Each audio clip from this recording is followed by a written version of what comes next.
Okay, component one, the portfolio. And I need to start with something that might be a little uncomfortable. A lot of students think the portfolio is basically a mood board. Like, find some cool images, stick them on a page, add a bit of text, and you're done. And those students are leaving marks on the table, potentially a lot of marks.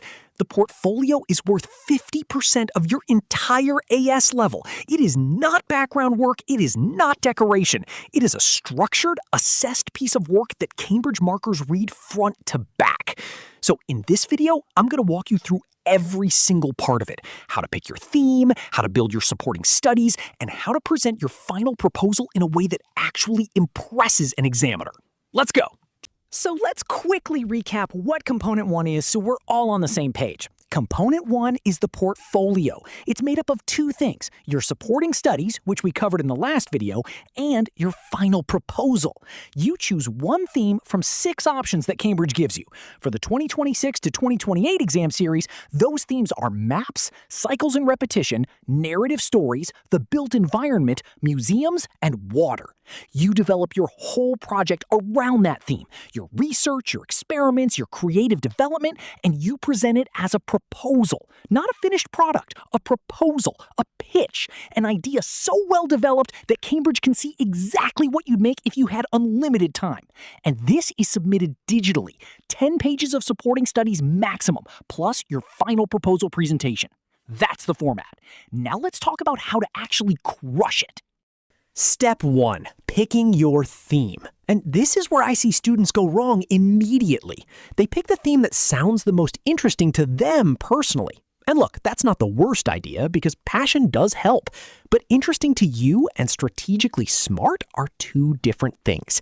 Here's the question you should actually be asking when you pick a theme.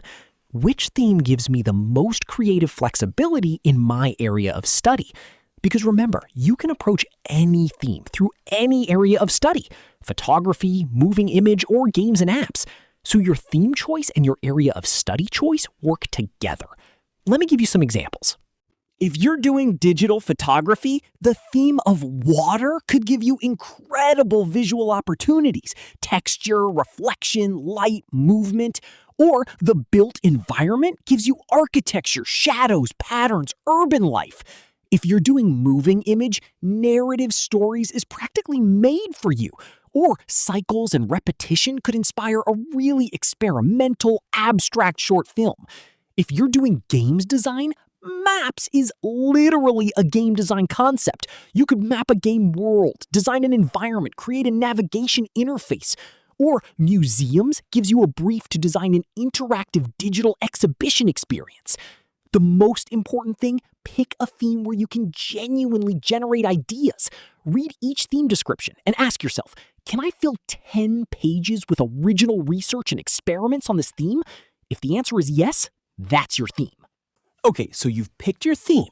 Now you build your supporting studies. And we covered the general structure of supporting studies in the last video, so go watch that if you haven't. But let me give you what's specific to Component 1. The brief for Component 1 tells you to focus on one of the suggested aspects of your theme, and it gives you suggestions for initial research directions. Use those suggestions. Cambridge literally wrote them as starting points. They're not just decoration on the page.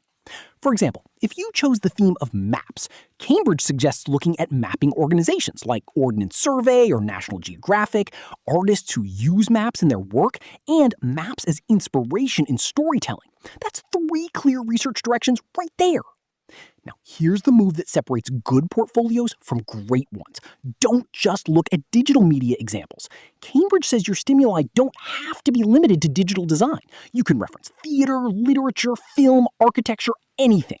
If your theme is narrative stories and you're doing an animation, look at graphic novels. Look at illustrated children's books. Look at how visual storytelling works in formats that have nothing to do with video.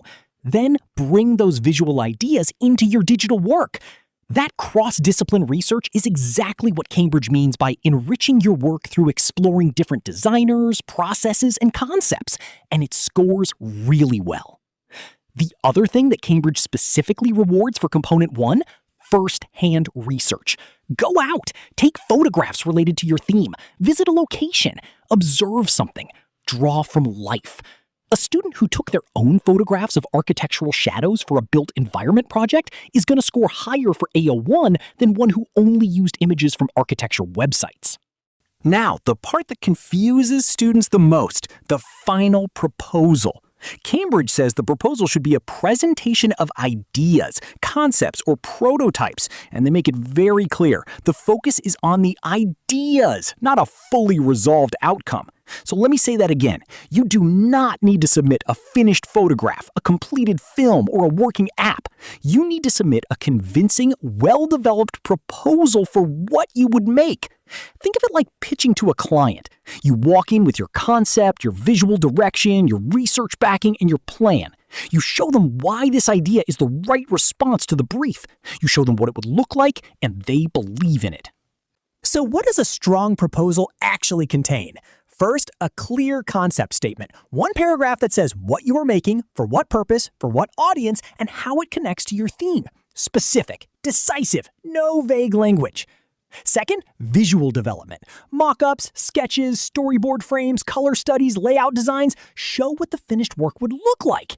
At least 2 or 3 visual directions you explored, and then your chosen direction clearly presented.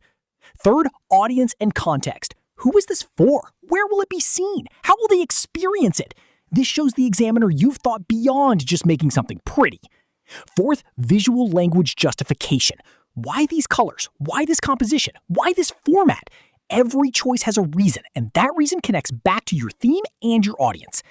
And fifth, a reflective statement. A short paragraph at the end where you acknowledge what constraints you worked within, what you'd refine if you had more time, and what the intended impact is. That 5-part proposal structure will cover all 4 assessment objectives and give the examiner exactly what they need to award you top marks. Okay, quick fire before we move to component 2. 1. Your portfolio is submitted digitally. That means presentation matters. Clean layout, consistent formatting, readable annotations. Don't submit a messy scan of a notebook. 2. Every image that isn't yours needs a credit. Copyright is part of the ethics section of this syllabus, and it is assessed. Credit everything, even free stock images. 3. Your proposal doesn't have to be one format. It could be a PDF presentation, a designed pitch deck, a series of annotated mock-up pages. Choose the format that best fits your area of study. 4. For moving image proposals, your outcome preview cannot exceed 5 minutes. So if your proposal includes a rough cut or animatic, keep it tight. A 90-second animatic with strong supporting studies is better than a padded 5-minute rough cut. 5. Don't leave the proposal to the last week. The supporting studies and the proposal are assessed together. They need to feel like a coherent body of work, not 2 separate things done at different times. So that's component 1, the portfolio, 50% of your AS level, and now you know exactly how to approach it. Pick your theme strategically, build supporting studies that show real research depth, not just a mood board, and submit a proposal that reads like a pitch, confident, visual, and backed by your process. Do those 3 things well, and you are already ahead of most students sitting this subject. Now, component 2 is a completely different beast, because this time, Cambridge sets the brief. You don't pick your theme, you don't choose your direction. You walk into a supervised test and you have 10 hours to produce your final outcome. 10 hours! Supervised, no do-overs. But here's the thing, there is a strategy for it. And if you go in knowing that strategy, those 10 hours feel very different. That's the next video. Component 2, the externally set assignment. How to use the prep period, what to bring into the test, and how to manage your time so you're not still rendering at hour 9. Subscribe so you don't miss it. I'll see you there.